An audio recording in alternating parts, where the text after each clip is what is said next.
the Fantasy Source Baseball Podcast. My name is David A. Arnott, sitting here with Brad Pinkerton, and we have had some trade deadline frenzy, and we haven't even reached the trade deadline yet in Major League Baseball. It's silly season. It is officially here. Yeah, I think let's start with probably the most, controversial trade that's happened so far, and that's Colby Rasmus being traded to the Toronto Blue Jays. And there's all sorts of moving parts to this.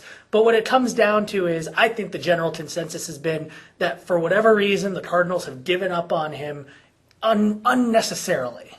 Yeah, and, around the trade deadline, there's a tendency for fantasy owners to hold their breath when they see a guy changing teams. And a lot of times they overvalue sometimes when there is a change of scenery. But I think in Rasmus's case, this is the best thing for him. He finally gets out from under Tony La Russa. Those two butted heads quite a bit, and there's a lot. And La Russa and Rasmus's dad butted apparently, heads. Yes, and apparently that's a given that there's more behind the scenes that we may not know about. But bottom line is Rasmus is in a different spot, and I think that's good, and hopefully he gets a fresh start and takes advantage of it. So how does the Toronto outfield break down now? Because Bautista is probably going to be playing a lot more third base just to make room. Yeah, we'll assume Bautista's moving in, but then we got Rasmus in center field. Well, that leaves the combination of Rajai Davis, Travis Snyder, and Eric Thames to take up the final two spots of the outfield. And we might see a lot of rotations, so I don't know if there's going to be a consistent outfield in Toronto. And then going the other direction to St. Louis, Edwin Jackson, and again, moving parts, goes from the White Sox to the Cardinals. Yeah, now on the surface, this seems like a very good move for Jackson. He's going from the AL to the NL, which seems like a good move, but he actually thrived last year going from the NL to the AL in another trade. So Jackson is just unpredictable. Let's just leave it at that. We don't know exactly what we're going to get, but I do like him in St. Louis. Nice pitcher's park. He's got Dave Duncan on his side, which never hurts. So hopefully there's good things in Jackson's future. Another trade that just came down today, actually. Kosuke Futudome going from you're smiling because it's very difficult to pronounce that name. Kosuke Futudome, probably one of my favorite ones to say. He goes to the Cleveland Indians. Perhaps the Indians are thinking that he's the type of guy who can fill in for them as long as their main guys are hurt in the outfield until they get Shin-Soo Choo back, hopefully, at full strength. And I don't know what they're thinking as far as longer term, but this is the last year of his contract. How much is he going to help out? Does his situation improve? And then what are the Cubs going to do? Well, I think you said it perfectly. He's insurance right now. He's a stopgap, and then he's going to be backup material if Choo does return. Yes. And I think Fukudome actually fits that same role in fantasy circles too. He's going to get consistent playing time in Cleveland's outfield, so he's got a very good OBP if that's what your league counts.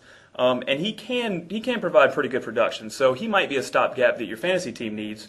And if Choo comes back, then he'll be relegated to backup duty. And in Chicago, I'm hearing Tyler Colvin might be brought up. He's called back up. It's something worth watching because he does have some pop, but he's sitting right around 100 right now for the season up in the big leagues. Don't get too excited, but hey, he might give you a little boost in power down the stretch. Then there's the biggest trade of so far of the trade deadline, Beltran. Says the Giants fan. Yes, says the Giants fan.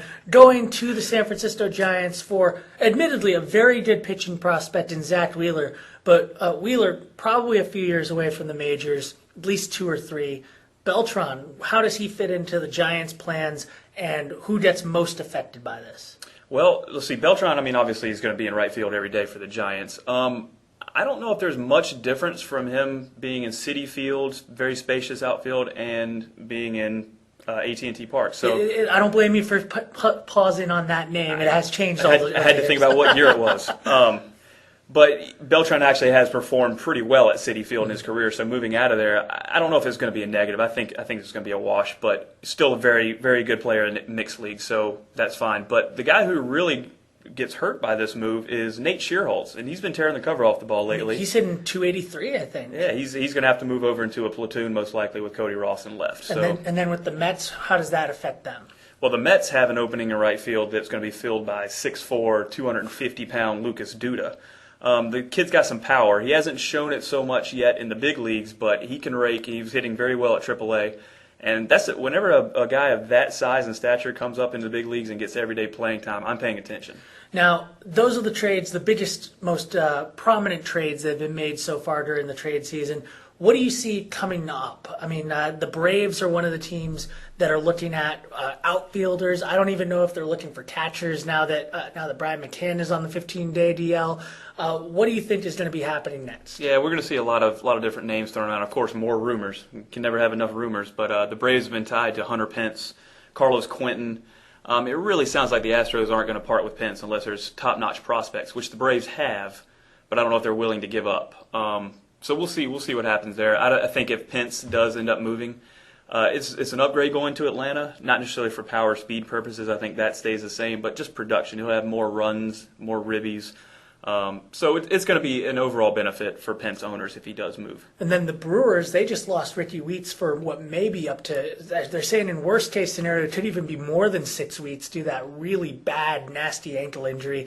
Who are they looking at to replace him? Because they really don't have anybody right now. Yeah, I think they're aiming low right now. I don't think they're going to make a big move, but Jamie Carroll's been thrown out there, Adam Kennedy, those kind.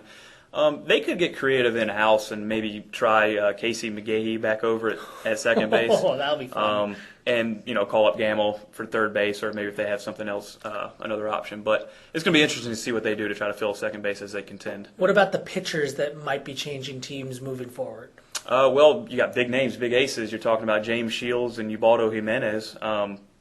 Those are two guys that are going to command a lot in return. So it's going to be tough to move those guys, but we keep hearing their names, and they keep getting tied with these high-market teams. So something definitely could happen. And, either one of those guys moves if Jimenez comes out of Colorado.